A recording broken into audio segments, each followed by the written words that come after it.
सुबह के तकरीबन 6 बजे का टाइम था। चारों तरफ घना जंगल। ऐसे में कृष्णकांत नाम का एक आदमी किसी को ढूंढते हुए नजर आ रहा था। नीलावंती, बेटा नीलावंती, कहाँ हो तुम?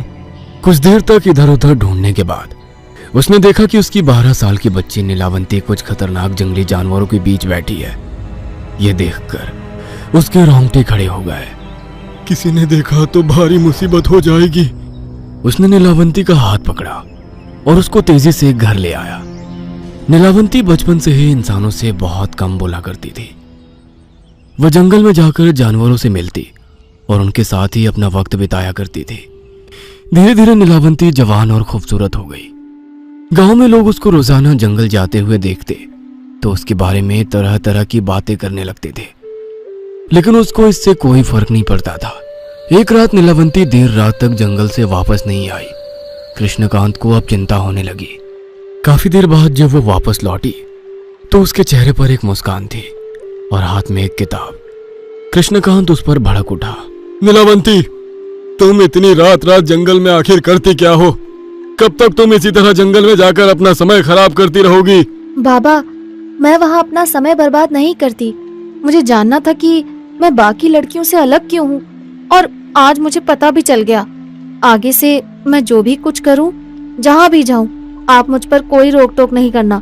सिर्फ जानवर ही नहीं, मैं अब पेड़ पौधे, पहाड़ और भूत पिशाचों से भी बात करने का तरीका सीखने लगी हूँ। साथ साथ ही मुझे ये ग्रंथ लिखकर मेरे जीवन का एक लक्ष्य भी पूरा करना है, और इसके लिए जो मुझे करना पड़ेगा वो मैं करूँगी।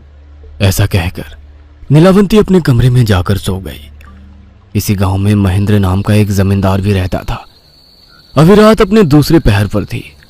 महेंद्र के घर से चीख पुकार करने की आवाजें आ रही थी। उसका जवान बेटा बहुत ही अजीब बर्ताव कर रहा था।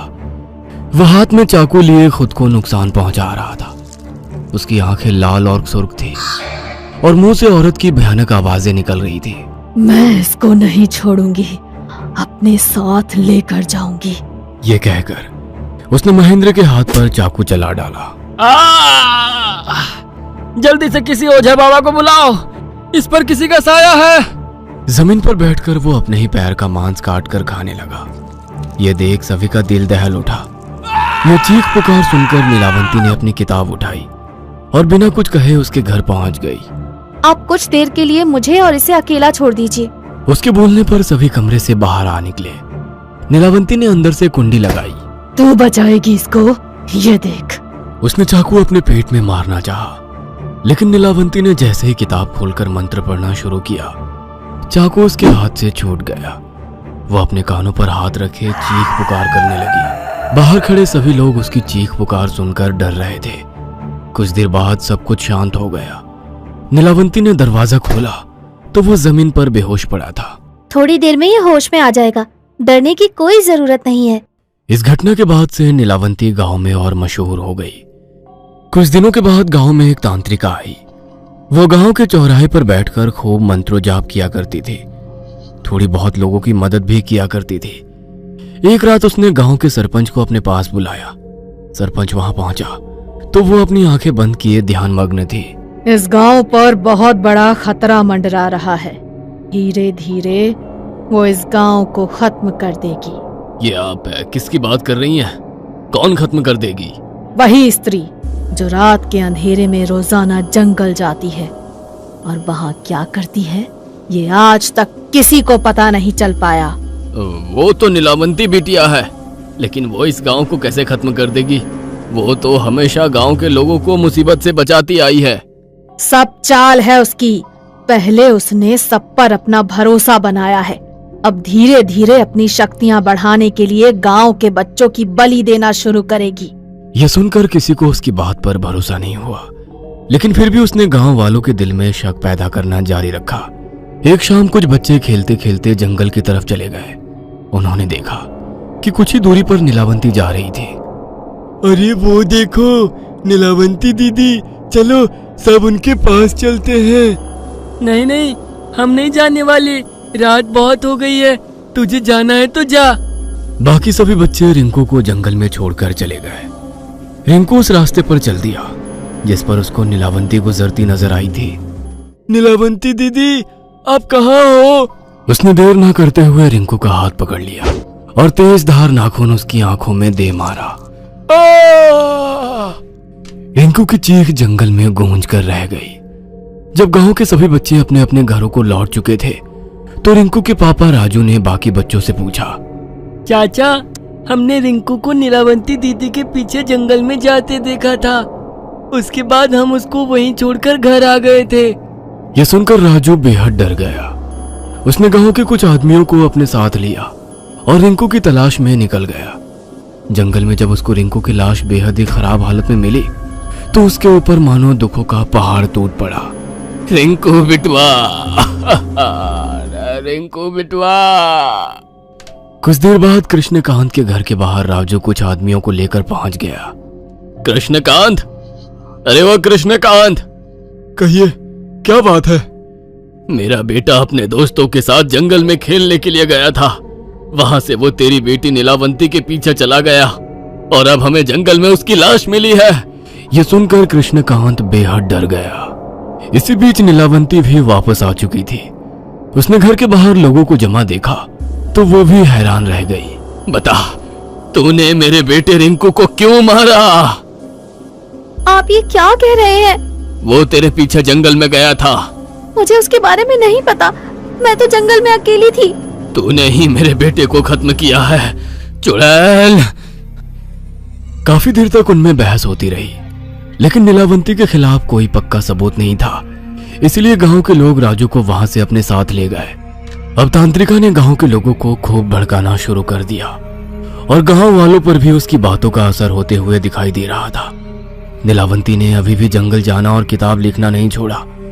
एक रात जब वो जंगल से वापस आई तो कृष्णकांत ने देखा कि उसके हाथ में हमेशा की तरह एक किताब है, लेकिन आज इसके दूसरे हाथ में भी कुछ था।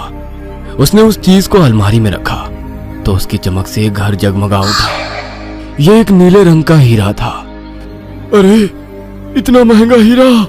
अब तो हम लोग पूरे गांव में सबसे अमीर हो गए हैं। ऐसा कहकर वो आंखों में चमक लिए हीरे को उठाने वाला था। नहीं बाबा, आप इसका इस्तेमाल नहीं कर सकते। ये सिद्ध किया हुआ हीरा है। ऐसे ही अभी 6 हीरे मुझे और सिद्ध करने हैं। उसके बाद मैं आपके लिए बेशुमार गुप्त धन का इंतजाम कर दूंगी और अपनी विधि भी पूरी कर लूंगी।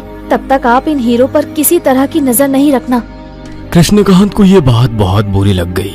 अगली रात भी नीलावंती अपने साथ वैसा ही एक और हीरा लेकर घर आई और रोजाना करते करते अब 7 हीरे इकट्ठे हो चुके थे। सुबह जब नीलावंती सो रही थी तो एक आदमी कृष्णकांत से मिलने आया। कृष्णकांत जी, आपको तांत्रिका ने बुलाया है। वो कह रही है कि आपको एक बहुत ही जरूरी बात बतानी है। आप नीलावंती को पता लगे बिना दोपहर में तांत्रिका के पास चले आना। यह सुनकर कृष्णकांत के मन में हजारों सवाल उठने लगे थे। दोपहर में जब कृष्णकांत तांत्रिका के पास पहुंचे तो वहां गांव का सरपंच और कुछ आदमी भी मौजूद थे। जो मैं बता रही हूँ उसको ध्यान से सुन कृष्णकांत। तेरी बेटी एक चुड़ैल है।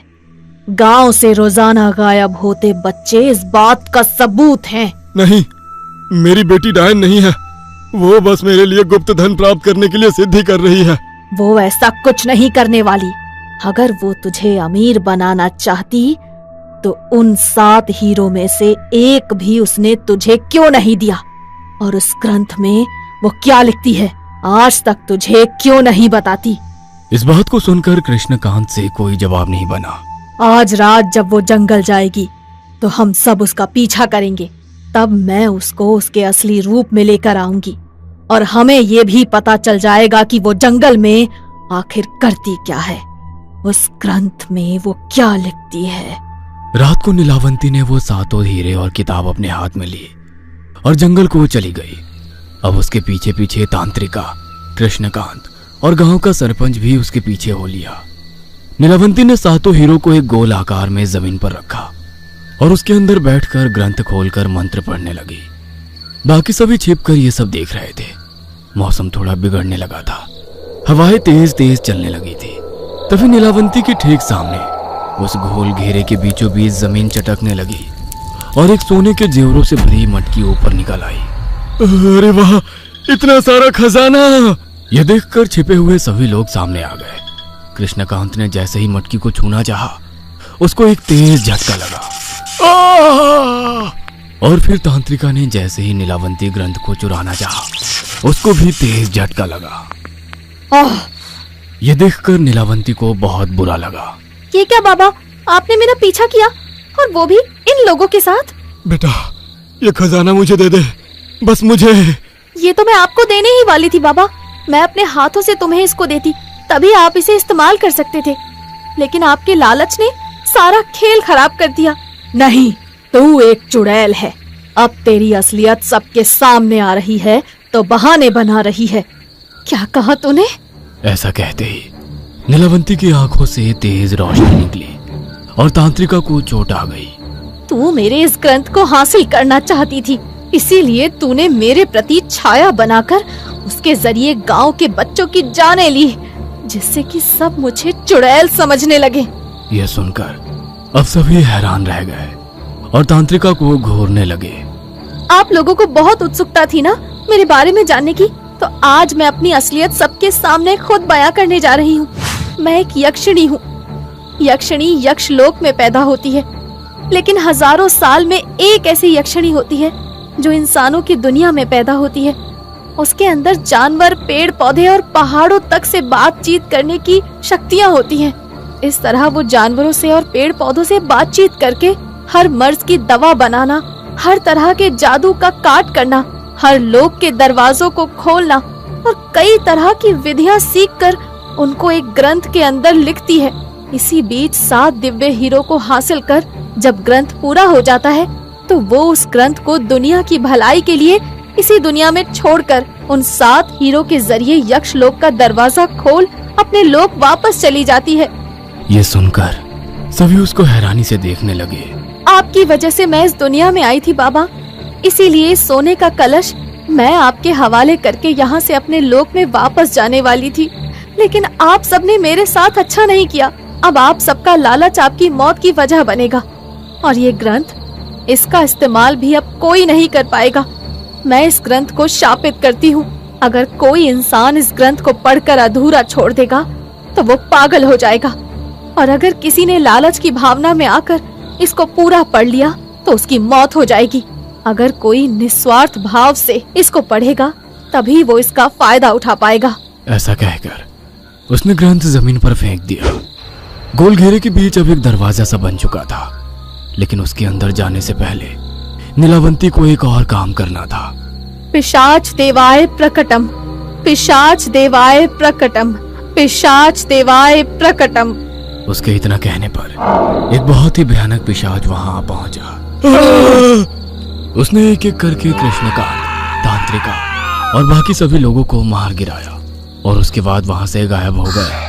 ओम यक्ष देवाय नमः, ओम यक्ष देवाय नमः।